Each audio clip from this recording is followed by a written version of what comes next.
This is 7.3 Part B, finding sines and cosines of special angles, as well as Part C, identifying the domain and range of sine and cosine functions. And this is from OpenStax Algebra and Trigonometry book. So we talked about finding the sine and cosine of angles using right triangles and using the unit circle, and now we're going to look at the special angles that we've used previously, specifically 45, 45, 90 triangles and 30, 60, 90 triangles. And so one thing that we need to remember when we are working with 45-degree angle triangles is that they are isosceles triangles. There's a 45-degree angle, a 45-degree angle, and a 90-degree angle. And that means that the x and the y coordinates are the same. So you can see down here on our diagram, we have, sorry, wrong button. We have a 45-degree angle here, and that means this leg and this leg are going to be the same. And so that means our x coordinate and our y coordinate are the same. If this is the same value as this, then our x and our y coordinate are the same. So we could say that this coordinate is xx. We could also say that it's yy. Either one would be fine. And therefore, the sine and the cosine are equal because we have previously defined that the sine, oops, sorry, let me go back. Let's go back. Okay, we had previously defined that the sine of the angle t is equal to y, and the cosine of angle t is equal to x. So if the sine is y and the cosine is x, and x and y are equal, that means the sine and the cosine are also equal. And so let's go ahead and figure out what the sine and the cosine of a 45-degree angle triangle are.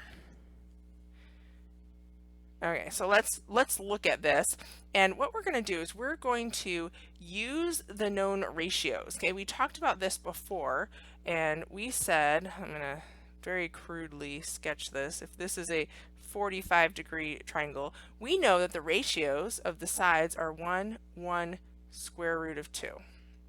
Right? Every 45-degree triangle is going to have these ratios 1, 1, square root of 2. And so we can adjust these, using these ratios, we can adjust the lengths of these sides for the unit circle. We know that in the unit circle, do another one here, we know that in the unit circle, the length of the hypotenuse is 1, right? That's the definition of a unit circle.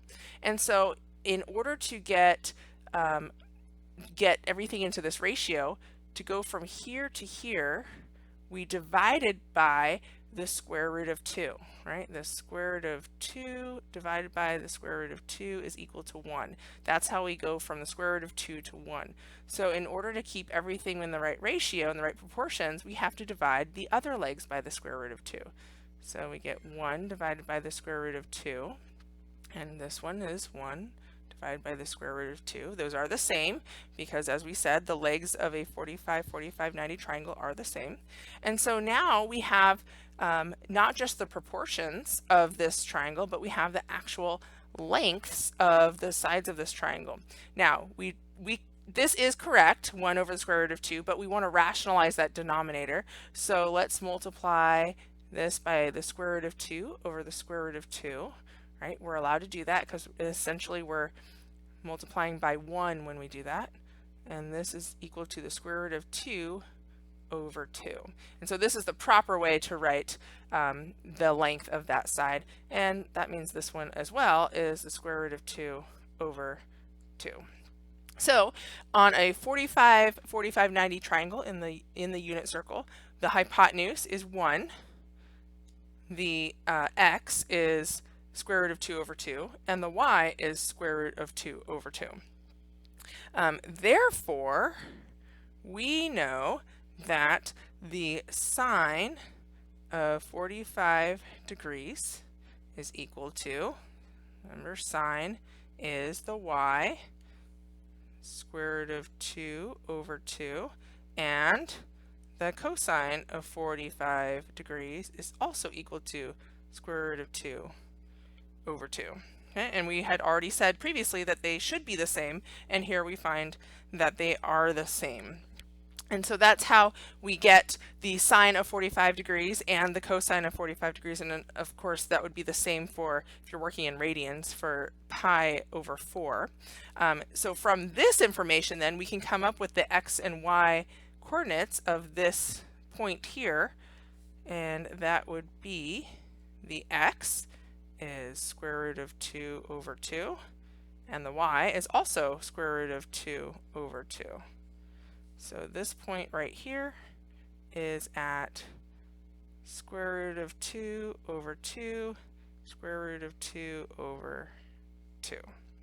And that's how you use the known angles to find the sine and cosine of a 45-degree angle.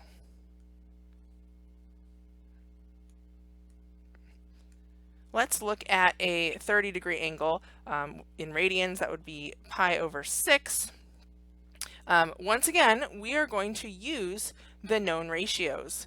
And so we are going to, I'm going to crudely, once again, crudely sketch a 30-degree triangle there. That's horrible, but you get the idea.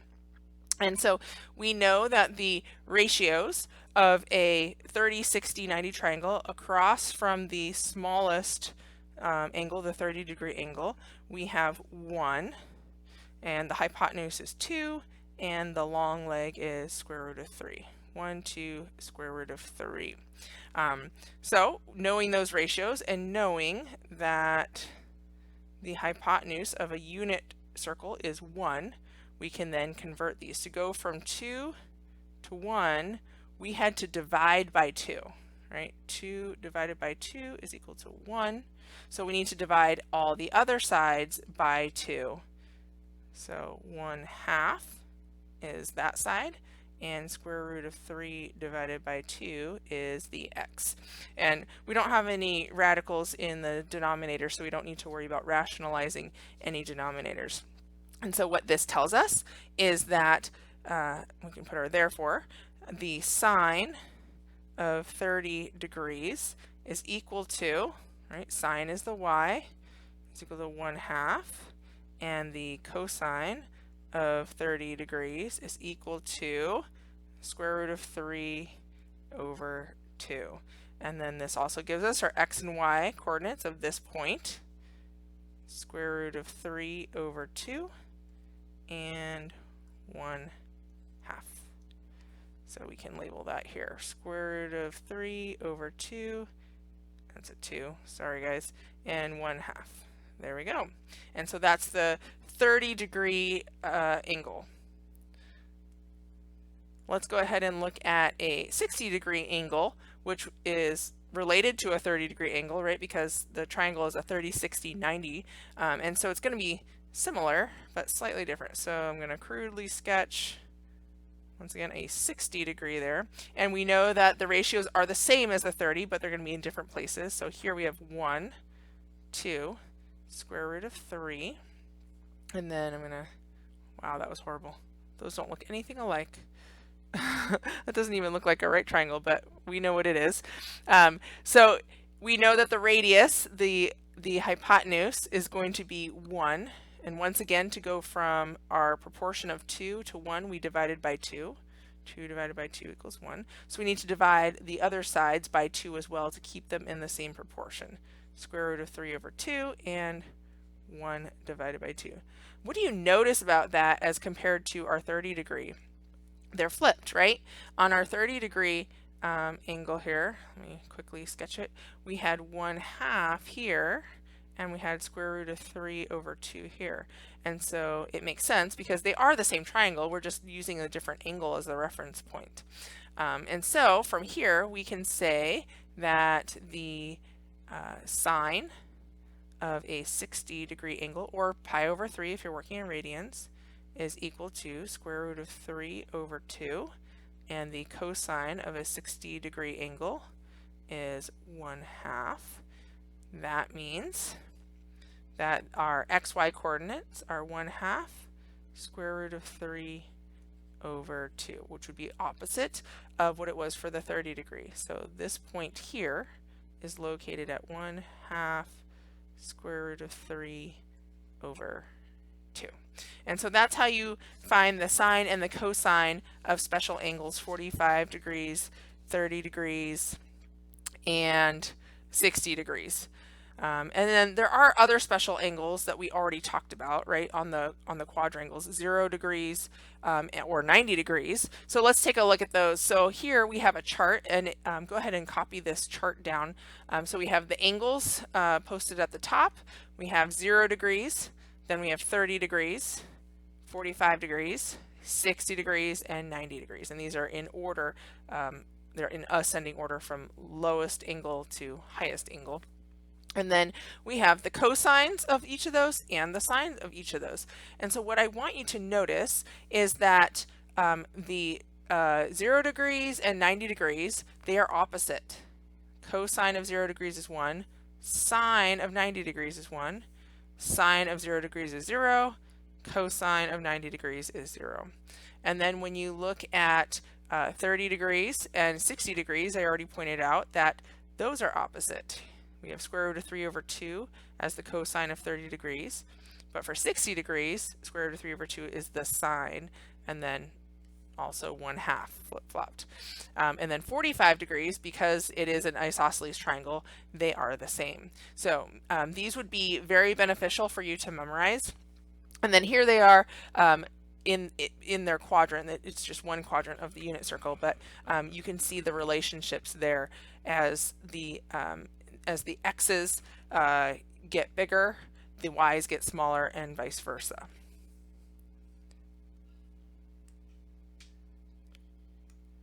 So let's talk about how to use a calculator to find sine and cosine. So you know now how to find sine and cosine of 0 degrees, 30 degrees, 45 degrees, 60 degrees, and 90 degrees. But for any other angle, you're just going to use a calculator. These aren't things that you can do in your head.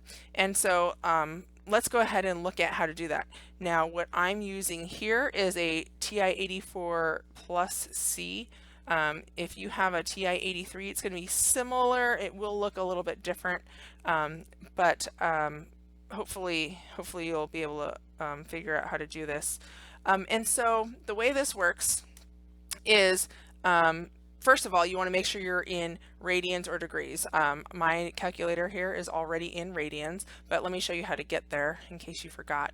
You're going to go to mode, and then here you have radian or degree, and so you would use your arrows to go down and then switch over to degree and hit enter if you actually wanted degree.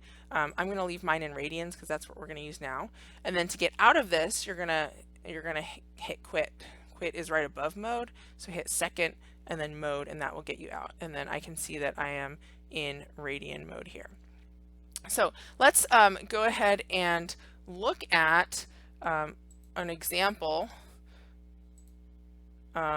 First, you're going to make sure it's in the correct mode. Press the sine or the cosine key, enter the angle or radian measure, and press the right parenthesis key, and then press enter. So example 4, evaluate cosine of 5 pi divided by 3 using a graphing calculator or computer. So let me go ahead and pull up my calculator again. And so to do the cosine of 5 pi over 3, I'm going to hit the cosine button. And then my calculator knows order of operations, so I can just put in 5 pi divided by 3, and it knows that the 5 pi is together on top of the fraction. Make sure you close that parentheses. If that's all you're doing, your calculator probably would not mind if you didn't close it, but if you are continuing on with more information, you do need to close that parentheses so it knows what you want it to do. And then you're going to hit enter. And there you have your cosine of 5 pi over 3, and it's 0.5. If you did it on paper with just the known angles that you have, you would have gotten 1/2. Either way, you could put 1/2 or 0.5. And so that's how you do cosine on the graphing calculator. Let's look at try it number 4. You're going to evaluate sine of pi over 3 on your calculator. Go ahead and pause the video, input it into your calculator, and then play the rest of the video to make sure that you got the correct answer. So let's go ahead and input sine of pi over 3 on my calculator here. We're going to do sine of pi divided by 3. And that is equal to 0.866, and then a bunch more decimals. Now you will notice that pi over 3 is the same as 60 degrees, right? And we just looked at a 60 degree angle,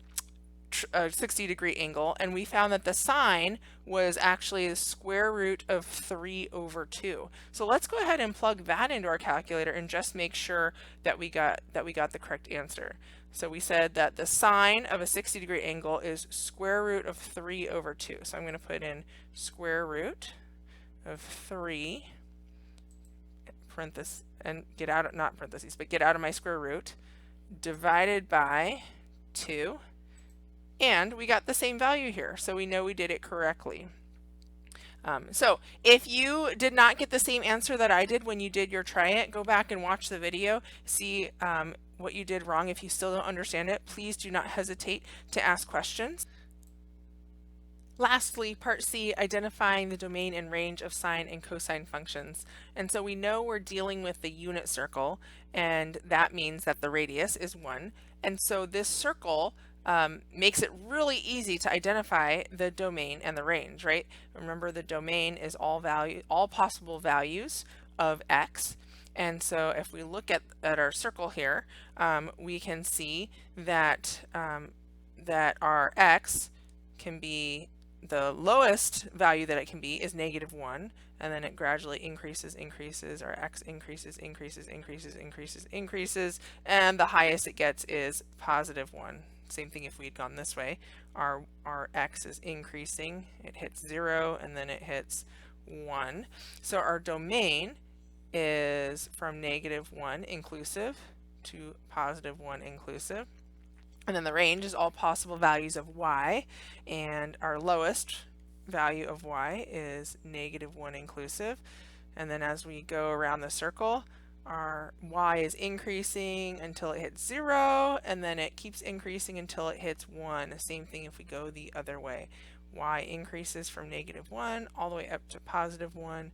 So our domain and our range of sine and cosine functions can be anywhere from -1 inclusive all the way to +1 inclusive. Check Google Classroom for your assignment. If you need help, please let me know. I want to know what you don't understand and how I can help you.